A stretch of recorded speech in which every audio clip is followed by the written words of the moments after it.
नमस्कार यूट्यूब मो दृष्टि दिगंत चैनल को समस्त बहुत बहुत स्वागत। गत थर क्लास रे आमे आलोचना करुथिले जे सुग्रीव एवं रामचंद्र उभय मित्र हेबा उचित कारण उभयंकर समदशा भोग हेउछि। उभय एका प्रकार दुख भोग करूचंती। उभयंक मध्य रे समानता रहिछि। कें प्रकार समानता रहिछि? जणे होउचंती सूर्यवंशी अर्थात रामचंद्र होउचंती सूर्यवंशी आ जणे होउछि सूर्यर पुत्र। सुग्रीव होउछि सूर्यंकर पुत्र। आउ पुणी उभय होउचंती वनवासी। जणे मातांक द्वारा वनवासी हिछि आ जणे भाई द्वारा वनवासी हिछि। उभयंकर घटिछि बामा विच्छेद। जनकर स्त्री को रावण हरण करि नैछि, राक्षस रावण हरण करि नैछि। आ जनकर स्त्री को निजर बड़ भाई बाली हरण करि नैछि। जणे उभय राजा हेबा कथा किंतु सेई राज सिंहासन रु वंचित होइछंती वनवासी। जणे हितांते अयोध्यार राजा से हिचंती कैकेयी माता कैकेयी कैकेयी कूटनीति जोगु से आज वनवास करुचंती। आउ जणे निज भाईर डर रे बण रे लुचिकी रहुची से होची सुग्रीव। तेबे एही दृष्टि जदि आमे सबु दृष्टि विचार करिबा उभय समान प्रकार दशा भोग करुचंती। एही कारणरू रामचंद्र सुग्रीव को कहउचंती जे उभय एक पथर पथिक जेहेतु आमे उभय मित्रता हेबा उचित। आउ समकक्ष व्यक्ति भीतर मित्रता हेले ताहा सुदृढ़ होई थाए। व्यवहार मित्र हेबा उचित बोली से कहिचंती। किंतु उत्तर रे सुग्रीव कहिछि गोटे कथारे किंतु आम उभयंक भितर समानता नाही। कौन समानता नहीं? जे तुमे निर्बंध रे निर्भय रे समग्र पृथ्वी को मध्य विचरण करि परिबो जहा कि मु करि परिबी नाही। कारण मोर भाई केवल गोटे पर्वत को आसी पारे नहीं, से कारण ताकू अभिशाप मिली।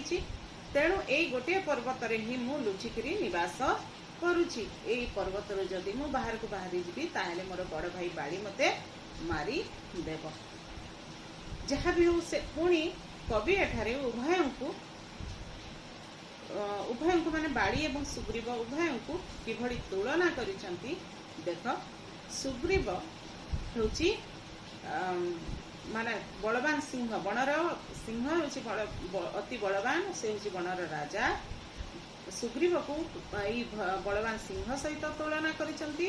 आउ बाली को ताठारु मध्य आउरी शक्तिशाली सरभ अर्थात अष्टपाद विशिष्ट मृग सहित तुलना करिसंती। बिही पारिबी केउ उपकार बोले मित्र हेबा तुम्भ आम्भर। एते तेबे मु तुमर की कोन बा उपकार करि परिबी जे तुमे कहउछ तुमर मोर मित्र हेबा उचित। मित्रता निभैबा पई बा प्रकृत मित्रर गुण सबु मो पाखरे तो नाही। ता दृष्टि सुग्रीव दृष्टि से कहउछि मो पाखरे तो नाही। केउ हिसाब रे मु तुमर मित्रता तुम प्रति आचरण करिबी, कोन मोर उपकार मु तुमर करि पारिबी। बोले रघुवीर शुणी उत्सुके बिंधी पकाइबी बाली बाणके। तापरे रघुवीर कहउचंती जे चिंता कर नाही, तुमे हुए तो मोर किछि कोन करि पारिबो कि न पारिबो से विषय मोर भाबिबार आवश्यकता नाही। किंतु मु एति की करि पारिबी जहा द्वारा तुमे दंडित आसी वन रे माने वास करूछ, लुचिकरी जीवन यापन करूछ, सेही बाली को मु गोटिए सर रे मारी देई पारिबी। एतिकी शक्ति मोर अछि। एही उत्तर एही कथाटी सुनिबा परे सुग्रीव कहउछि ताहले मु सीता माता सीता अर्थात रामचंद्रंकर पत्नी मु माता सीता ब्रह्मलोक रे थिले मध्य तांको खोजी आनिकी तुम निकट रे पहुंचाई देवी। एतिकी मु प्रतिश्रुति देउछि। एही कथा सबु कोहा कोही हेई पुणी सुग्रीव कहउछि जे एमिति मु एइथि पे प्रतिश्रुति देउछि केवल मोर शक्ति ऊपर मोर भरोसा नाही, किंतु मो पाखरे आउ जणे कपि एई भली जणे कपि अछि, एई भली जणे हनुमान अछि जे कि सीता को ठाब करिबारे मोर सहायता करिबो। कारण से छोट बेले अति बाल्य समय जाइकरी सूर्य को हाथ रे धरी पकई गिड़ी पकईथिला। तार एतिकी सामर्थ्य रही। छोट बेलू जे एते असाध्य साधन करि पारथिला वर्तमान तो से युवावस्था रे उपनीत होईछि। निश्चित भाव में तुमर ए कामटी करि देबो। एई बोली कहा एते बोली कहा कोई हेले उभय एवं बन्ही को साक्षी रखी निज मित्रतार सूत्र रे उभय आबद्ध हेई गले निया को साक्षी रखी। एहा परे आमे आलोचना करिबा मु सबु बेले मोर गोटे प्रकृति जेते बेले भी पाठ पढ़ाए तार पूर्वाभास टिके दे दिए। पूर्वाभास हुए तो केते बेले लंबा भी हो जाय पारे, केते बेले छोट भी संक्षिप्त भी हेई थाई पारे। तबे पूर्वाभास देले बुझिबा पई विशेष सहज हुए बोली मु भाबे, सेति पई पूर्वाभास देई दिए। तबे आरंभ करबा। बोले बोलू शत्रु को देखा राघव बोलू अच्छी सविनये सुग्रीव। आंभे बोलुचु, बोलू कहले से समय आंचलिक भाषा। आंभे बोलुचु माने मु कहूची, रघुवीर कहउचंती, रामचंद्र कहउचंती, राघव कहउचंती जे मोते तुमर शत्रु को देखाओ, अर्थात बाली को देखाओ जे तुमको एते कष्ट दउची से बाली को देखाओ। आउ उत्तर रे विनय भावरे सविनय सुग्रीव कहउची बधिबा को जेबे इच्छा बाली की बल कष दुंदुभि अस्थि टेकी। एइति पई तुमको दुईटी काम करबा को पड़िबो। जदि बाली को मारिबा पई चाहुच ताहेले तुमको दुईटी काम करबा को पड़िबो। सेई दुईटी काम यदि करि परिबो ताहेले मु जानिबि जे तुमे प्रकृत रे बाली को मारी परिबो। केउ दुईटी काम वर्तमान कहूची सुग्रीव रामचंद्र को बधिबा को इच्छा जेबे बाली की बल कष दुंदुभि अस्थि टेकी। जदि बाली की मारिबा पई इच्छा करूछ ताहेले तुमर केते बल अछि, केते शक्ति अछि, तुमे दुंदुभि राक्षसर जो अस्थि समूह पड़ी रही, पर्वत आकार अस्थि पड़ी रही, सेई अस्थि को थरे टेक उठाओ, ऊपर को उठाओ, ताले मु जानिबि जे तुमर प्रकृत रे बल अछि आ तुम बाली को मारी पारिबो। रामचंद्र मनुष्य अवतार ग्रहण करिसंती, तांको भगवान बोली केही भी जानी पारु नांती, सुग्रीव मध्य चिन्हि पारि नै। एही कारण रामचंद्र को से कथा से कहिछु। विजय राम सुनी से सन्निधिर वृद्धांगुली की बाम चरणर। से स्थान रे सुग्रीव सांगरे गले, से स्थान को रामचंद्र विजय राम सुनी से सन्निधिर से निकट रे जाई पहुंचले। सन्निधि कहले निकट रे, विजय हेले छिड़ा हेले, से निकट को जाईकरी छिड़ा हेले रामचंद्र। आउ तांकर बाम पादर, डाहाण पादरे तो डाहाण हाथ रे डाहाण पादरे टिके अधिक शक्ति थाए समस्तंकर, किंतु रामचंद्र डाहाण पादरे करि नांती, बाम पादर बुढ़ा आंगुठी रे से दुंदुभिर अस्थि को टेकी देइछंती। केमिति देखिबा। विजय राम सुनी से सन्निधिर वृद्धांगुली की बाम चरणर। विन्यस्त कले जे विन्यस्त जे कले अस्थि गिरी रे बन रुहे करी कर परिरे। विन्यस्त जे कले अस्थि गिरी रे, जो अस्थि गिरी कहले हाड़र पर्वत, अस्थिर पर्वत, जो दुंदुभि राक्षस गोटे विराट राक्षस, जो दुंदुभि राक्षस कौन करथिला पृथ्वीर समस्त को भारी कष्ट दउथिला। बालीर एकमात्र बाली ही एते शक्तिशाली थिला, से दुंदुभि राक्षस को बध करिवार सामर्थ्य तार थिला। थरे कौन होइछि ना दुंदुभि राक्षस बाली को आह्वान करिछि युद्ध, ता सहित युद्ध करिबा पई। आउ पळेछि, बाली को आह्वान कर दैछि, डाकी दैछि, आउ पळेइ जाइछि। सेई समय रे बाली जेतेबेले ता सहित युद्ध करिबा पई आसीछि, कुआडे भी ताकू पाई नाही। तापर से कोठी को पळेछि, पाताल लोक को पळेछि। बाली यार संधान पाइला, पाताल लोक को गला एवं दुंदुभि राक्षस को मारी देला, तार बध कला। तेबे तार सेई राक्षसर विराट शरीर विशिष्ट, विराट काय शरीर विशिष्ट सेई राक्षसर हाड़ सबु कौन होइछि पर्वत समान गदा होइछि। विन्यस्त जे कले अस्थि गिरी रे बाम चरणर बुढ़ा आंगुली को से भीतर को पसई देले, आउ ताकू जोर रे फोपाड़ी देले। आकाश मार्ग सेटा उड़ी उड़ी गला, उड़ी गिर पड़ेला, माने गोटे आंगुठी रे से बाम पादर बुढ़ा आंगुठी रे से ताकू एते जोर रे फेंगी देले, जहा कि उड़ी उड़ी गला भलिया हैला, माने पूरा हालुका जिंस भलिया साधारण सोल भलिया से ताकू फेंगी देले। के रामचंद्र केमिति फेंगी देले तार उपमा भी देउचंती कवि। वन रुहे करी कर परिले। वन रुहे कहले ପଦ୍ମ ବନରେ ପଶି ହାତୀ କରି କର, ହାତୀ ତାର ଶୁଣ୍ଢରେ, କରି କର କହିଲେ ହାତୀ ତାର ଶୁଣ୍ଢରେ ପଦ୍ମ ଫୁଲକୁ ଧରି ଯେଭଳି ଶୂନ୍ୟରେ ଫୋପାଡ଼ି ଦିଏ, ଶୂନ୍ୟରେ ଜୋରରେ ଫୋପାଡ଼ି ଦିଏ। ହାତୀ ଏଡ଼େ ବିରାଟ ଜୀବଟିଏ, ଆଉ ପଦ୍ମ ତ ସାଧାରଣ ହାଲୁକା ଫୁଲଟିଏ, ପଦ୍ମ ଫୁଲ। ସେଇ ପଦ୍ମ ଫୁଲକୁ ଯେଭଳି ତାର ଶୁଣ୍ଢରେ ଧରି ଜୋରରେ ଫିଙ୍ଗି ଦିଏ, ଠିକ୍ ସେହିଭଳି ଅତି ହାଲୁକା ଜିନିଷ ଭଳିଆ ରାମଚନ୍ଦ୍ର ମଧ୍ୟ ତାଙ୍କ ବାମ ଚରଣର ବୃଦ୍ଧାଙ୍ଗୁଳିରେ ଫିଙ୍ଗି ଦେଲେ ସେହି ଅସ୍ଥି ପର୍ବତକୁ। ବେଗେ ତୋଳିଲେ କଳି ସେ ଯେମନ୍ତ, ବିହାୟ ସେ ଫିଙ୍ଗି ଦେଲେ ତେମନ୍ତ। ହାତୀ ଯେଭଳି ପଦ୍ମ ଫୁଲକୁ ତୋଳିକିରି ତାର ଶୁଣ୍ଢରେ ଦୂରକୁ ଫିଙ୍ଗି ଦିଏ, ଠିକ୍ ସେହିଭଳି ଅତି ଶୀଘ୍ର ତୋଳିଲେ, ସେଇ ବାମ ପାଦର ବୁଢା ଆଙ୍ଗୁଠିରେ ତୋଳିଲେ, ଆଉ ସେଇଭଳି ଜୋରରେ ଫିଙ୍ଗି ଦେଲେ, ଉପରକୁ ଫିଙ୍ଗି ଦେଲେ। ବିହାୟ ସେ ମାନେ ଆକାଶ ମାର୍ଗକୁ ଫିଙ୍ଗି ଦେଲେ। ବଢେ ସୁଭନ୍ତେ ଶବଦ ତହିଁର, ବ୍ଯୋମେ ଦୃଷ୍ଟି କିଷ୍କିନ୍ଧ୍ୟାବାସୀଙ୍କର। ଆଉ ସେଇ ଯେଉଁ ଦୁନ୍ଦୁଭି ରାକ୍ଷସର ହାଡ଼ ଗୁଡ଼ିକ କେଉଁଠାରେ ପଡ଼ିଥିଲା? ଅସ୍ଥି ପର୍ବତ କେଉଁଠାରେ ପଡ଼ିଥିଲା? କିଷ୍କିନ୍ଧ୍ୟା ନଗରୀରେ ପଡ଼ିଥିଲା। ବାଳି ତାକୁ ମାରିଥିଲା, କିଷ୍କିନ୍ଧ୍ୟା ନଗରର ରାଜା ହେଇଥିଲା। ଆଉ ବାଳି ଦ୍ୱାରା ତାର ବିନାଶ ଯେହେତୁ ଘଟିଥିଲା, ସେ ତାକୁ ଆଣିକିରି ସେଇ କିଷ୍କିନ୍ଧ୍ୟାପୁରୀରେ ଗୋଟେ ସ୍ଥାନରେ ପକେଇ ଦେଇଥିଲା। ଏତେ ଜୋରରେ ସେ ଯେତେବେଳେ ରାମଚନ୍ଦ୍ର ଯେତେବେଳେ ଜୋରରେ ଫିଙ୍ଗି ଦେଲେ, ଯେଉଁ ସ୍ଥାନରେ ଯାଇକି ପଡ଼ିଲା, ଶୂନ୍ୟ ମାର୍ଗରେ ଯାଇକି ଯେଉଁ ସ୍ଥାନରେ ପଡ଼ିଲା, ଏତେ ଜୋରରେ ପ୍ରଚଣ୍ଡ ଭାବରେ ଏମିତି ଶବ୍ଦ ହେଲା। ସେତେବେଳେ କିଷ୍କିନ୍ଧ୍ୟାବାସୀ, ସାରା କିଷ୍କିନ୍ଧ୍ୟାର ଅଧିବାସୀ ଗଣ କଣ କଲେ? ଆକାଶକୁ ଅନେଇ ରହିଲେ। କଣ ହେଲା କି? ବଜ୍ରପାତ ହେଲା କି? ତାଙ୍କୁ ଲାଗିଲା ବହୁତ ଜୋରରେ ବଜ୍ରପାତ ହେଲା ଭଳିଆ ଲାଗିଲା। ପୁଣି କେମିତି ଲାଗିଲା?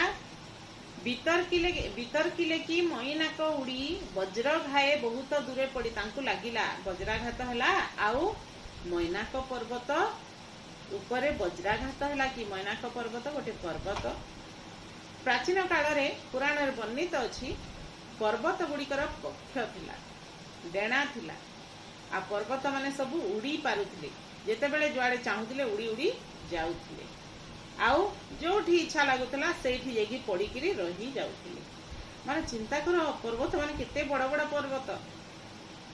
ଯୋଉମାନେ ଦେଖିଥିବ, ମୋର ଯେଉଁ ସ୍ଥାନ ଜନ୍ମଭୂମି ବୁର୍ଲାରେ ଅଛି 12 ପାହାଡ଼, 12ଟି ପାହାଡ଼, 12ଟି ପର୍ବତ ଅଛି, ବଡ଼ ବଡ଼ ପର୍ବତ।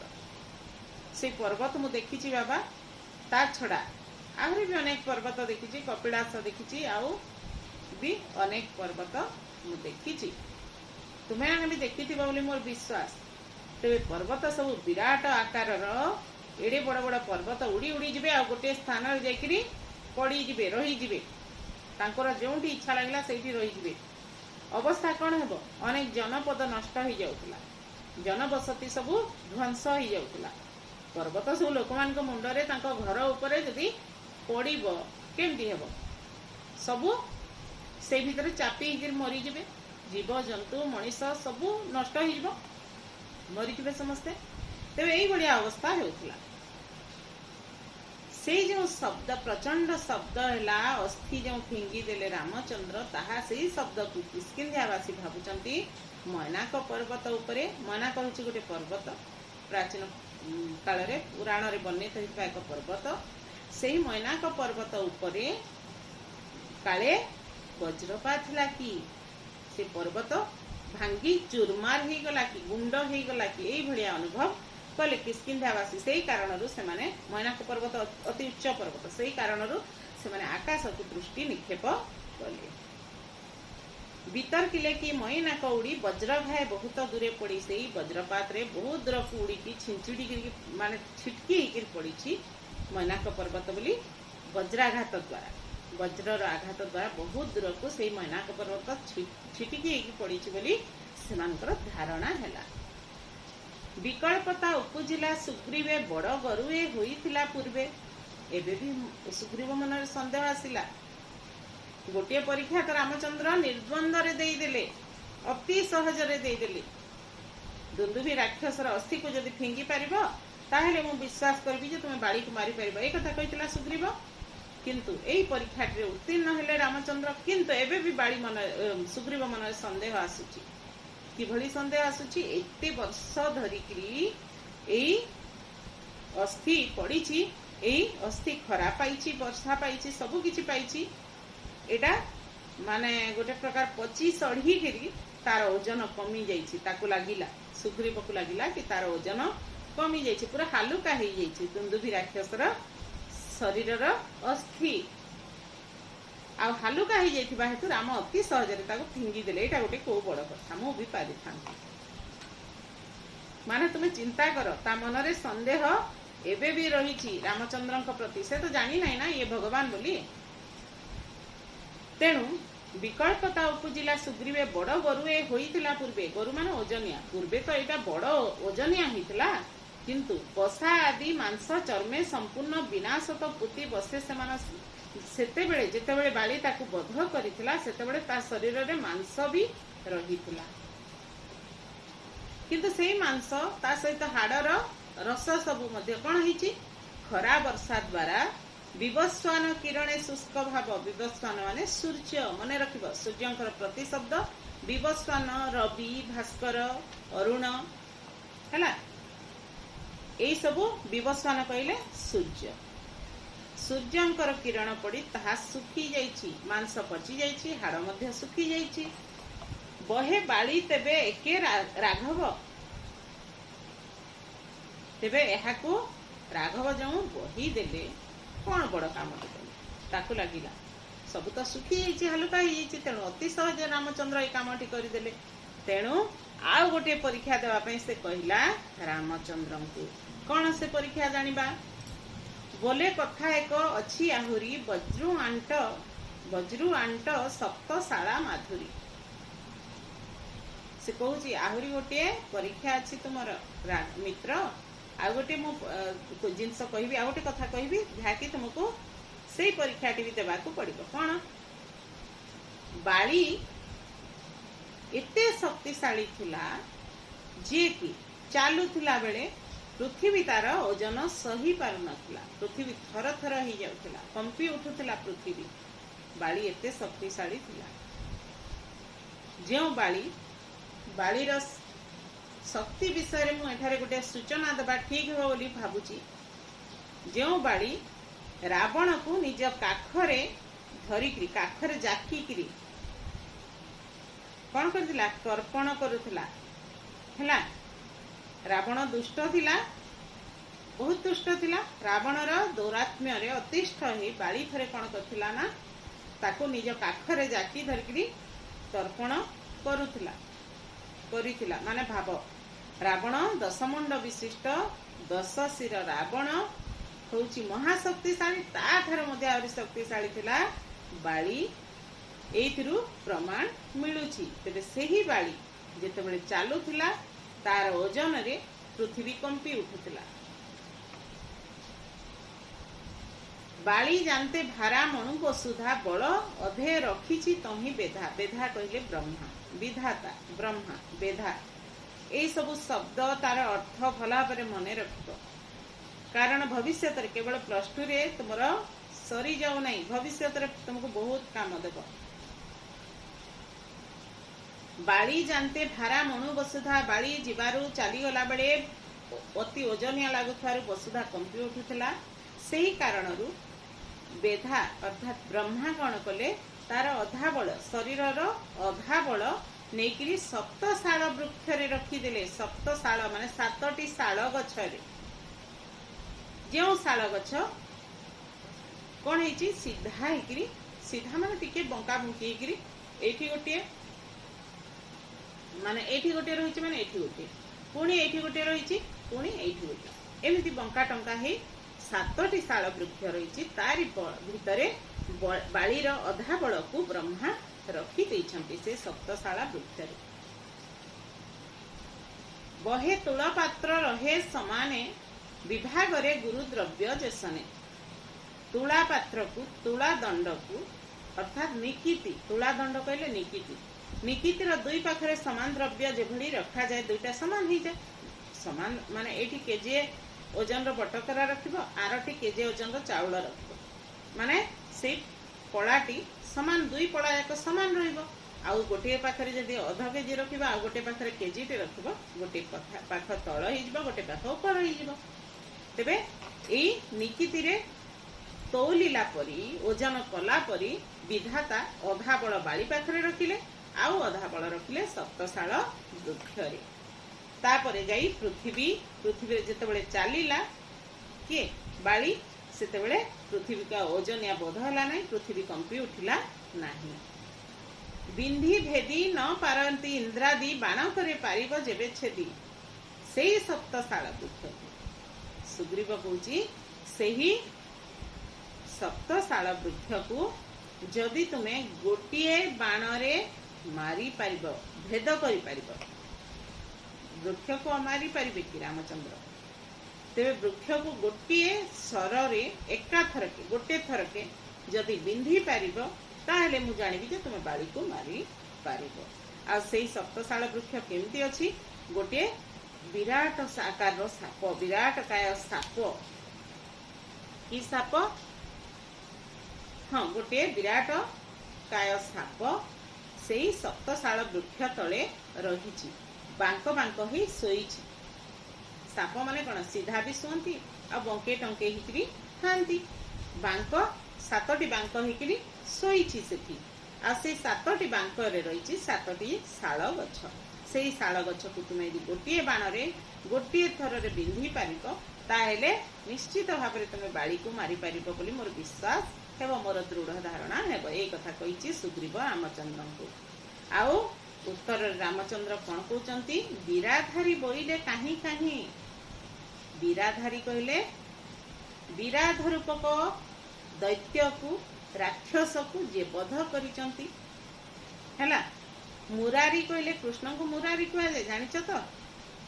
कृष्ण को मुरारी कहीं कह जाए? मूर नामक दैत्य को से बध करिचंती, अर्थात मूर दैत्यर शत्रु हेउचंती अरी। मूर जोग अरी मुरारी, अरी माने शत्रु। ठीक से भली विराध रूपक दैत्य को रामचंद्र बध करितबारु विराधर अरी होचंती, विराधर शत्रु होचंती रामचंद्र। तेणु तांको बिराधारी बोली मध्य कहा जाए। बिराधारी बोइले काहीं काहीं, से बिराधारी अर्थात श्री रामचंद्र कहउचंती कोठी अछि, काहीं कोठी अछि? बळी मुख श्रेष्ठ नेई देखाई। तापरे बळी मुख श्रेष्ठ कहले एठारे बाड़ी को आमे बुझिबानी। बळी मुख श्रेष्ठ बलवान मुख विशिष्ट सुग्रीव को एठारे बुझा जिवो। से सुग्रीव नै कि तांको से स्थान रे पहुंचाई दैछि आ देखाई दैछि से सप्तशाल गछ। किंतु एतिकरे हमर कविता सरी जाइछि। कविताटी सिना सरी जाइछि, पूरा कहानीटी कहिबा पई मु मोटे भूलिबि नाही, कारण तुमानकर उत्कंठा रही जिवो। एहा परे रामचंद्र गोटिए सररे सेही सातटी जाक शाल वृक्ष को बिंधिचंती। थरके सातटी जाक वृक्षर डाल माने मुंड पाखटी संपूर्ण गड़ी पड़ी तलकू पड़ी जाइए। सातटी जाक शाल गछ गोटिए बाण रे। एबे विश्वास होइछि सुग्रीवर। एहार परवर्ती पर्याय रे रामचंद्र बध करिचंती बाड़ी को। तापरे तुमे तो रामायण जानिथिबो जा किछि घटिछि। सुग्रीव मध्य परवर्ती समय रे अनेक प्रकार रे जहा साहाय्य करिबा कथा रामचंद्र को करिछि। सीता ठाब करिबारे मध्य साहाय्य करिछि। सीता ठाब परे सेतु बंध बांधिकी रामचंद्र स्वयं तांको सहित सुग्रीव हनुमान जाम्बवान समस्ते जाइचंती। अंगद एभली बाड़ीर पुत्र अंगद से भी प्रभु भक्त श्री रामचंद्रंकर भक्त पाल्टी जाइछि। सेठी जाइकिरी समस्तंकर सहयोग रे रामचंद्र रावण को वध करिसंती। हमर रामायण रो कथा वस्तु एया। तेबे कविताटी केमती लागला निश्चित भाव रे कमेंट बॉक्स रे लिखिबो। जदि भलो लागिथिबो लाइक के करिबा पे मोटे भूलिबो नै। अधिक रो अधिक शेयर करिबो। आउ कोन करिबो? सब्सक्राइब करि नथिबो जदि ए चैनल को ताले सब्सक्राइब पे करि देबो, जहा द्वारा कि मोर नवा नवा वीडियो जाकर अपडेट सब तुमको मिल रोची। परवर्ती वीडियो रे तुम्हें यदि चाहिए कमेंट बॉक्स रे लिखिले मु आलोचना करिबि, नहले नै यार क्वेश्चन आंसर संपर्क रे हमें आलोचना करिबा। तुम्हें यदि कहिबो रोची।